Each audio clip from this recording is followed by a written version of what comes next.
अब ये थ्योरम है कि ए स्क्वायर मैट्रिक्स है, देन एक इन्वर्टिबल मैट्रिक्स मिल जाएगी P such that this is a triangular matrix. ठीक है, ये डायगोनली इसकी आइगन वैल्यूज़ हैं हमारे पास। आइगन वेक्टर ले लेते हैं हम उसको। अभी ट्रायंगुलराइजेबल में कैसे करना है कि जो डायगोनल वैल्यू, जैसे डायगोनलाइजेबल मैट्रिक्स की थी वहाँ पर भी आइगन वैल्यूज़ डायगोनल एंट्रीज हैं, यहाँ पर भी जो डायगोनल एंट्रीज हैं वो भी आइगन वैल्यूज़ ही रखनी है। ठीक है, ट्रायंगुलर में क्या होता है कि जो डायगोनल के नीचे सभी एंट्रीज ज़ीरो होती हैं या ऊपर सारी ज़ीरो होती हैं, लेकिन इस क्वेश्चन में हमने जो उसके बिलो है वो ज़ीरो बना रहे हैं। एक आइगन वेक्टर ले लेंगे, हमें जो आइगन वैल्यू है लैम्डा 1 पहली वाली। ठीक है, तो क्योंकि सिंगल वेक्टर जो होते हैं नॉन जीरो है आइगन वेक्टर, तो एल आई होता है, तो एल आई को हम बेसिस तक एक्सटेंड कर देंगे इसका। ये स्टेप याद रखने क्वेश्चन में हमने यही लेने हैं। तो एक M1 मैट्रिक्स बना लेंगे, ये वाली जो एक्सटेंड किया है बेसिस, तो ये बेसिस के नॉन जीरो एलिमेंट भी हैं। ठीक है, उसके बाद है कि ये जो मैट्रिक्स होती है वो इन्वर्टिबल होती है। अब M1 ए को M1 से मल्टीप्लाई करेंगे, जो ये मैट्रिक्स गिवन है ना M1, इसको ऐसे लिख सकते हैं आप उसको। इसके बाद इसको हम ऐसे लिख सकते हैं, ये आपको स्टेप देखना पड़ेगा।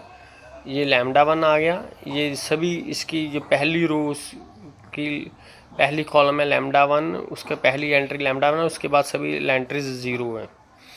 पहला कॉलम कंप्लीट, उसके बाद ये पहली रो है, ये बाकी जो मैट्रिक्स बचेगी बी, क्योंकि ये टोटल मैट्रिक्स थी n/n ऑर्डर की, तो ये फर्स्ट कॉलम फर्स्ट रो निकल गया, तो ये मैट्रिक्स बची n-1 ऑर्डर की। तो जो जितनी भी आइगन, ये लैम्डा 2 से लेके लैम्डा n तक अब ये आइगन वैल्यूज़ आएंगी वो बी मैट्रिक्स की होंगी, क्योंकि लैम्डा 1 हमने आउट कर दिया बाहर। ठीक है, इस हिसाब से हम ये मैट्रिक्स को बनाते जाएंगे, तो ये सारी ज़ीरो बनती जाएंगी, तो ये ट्रायंगुलर मैट्रिक्स में कन्वर्ट हो जाएगी।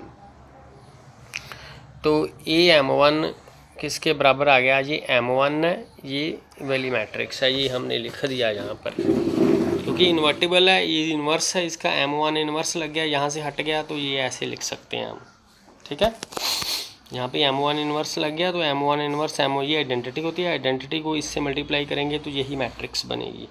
इसी तरह लैम्डा 2 अब आइगन वैल्यू किसकी है, बी मैट्रिक्स की है, तो इसी तरह हम इन्वर्टिबल मैट्रिक्स फाइंड करते जाएंगे तो ये वाली मैट्रिक्स बन जाएगी। अब ये टोटल n-1 ऑर्डर की है, तो ये Cn-2 ऑर्डर की मैट्रिक्स बनेगी। ठीक है, बिल्कुल सेम प्रोसेस रिपीट कर दिया, जहाँ पर A था अब यहाँ पर B लगा दिया है।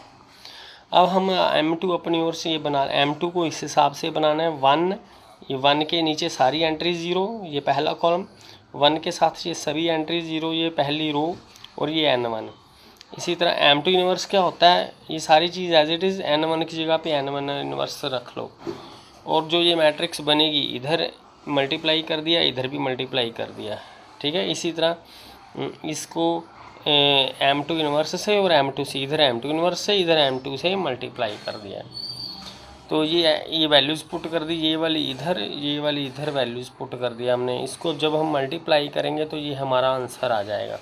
अब दो टर्म्स बन गई, इसके साथ सभी ज़ीरो, इसके नीचे भी सभी ज़ीरो। ठीक है, 2 तक हमने कन्वर्ट कर दिया। अब इस तरह आगे कंटिन्यू करते जाएंगे। जब ऐसे कंटिन्यू करेंगे तो हमें ये ट्रायंगुलर मैट्रिक्स मिल जाएगी, जो डायगोनल एंट्रीज़ में सारी आइगन वैल्यूज़ होंगी, उसके नीचे सारी एंट्रीज ज़ीरो होंगी, उसके ये नॉन ज़ीरो एंट्रीज भी हो सकती हैं, ज़ीरो भी हो सकती हैं। ठीक है, तो इसका क्वेश्चन हम करेंगे नेक्स्ट।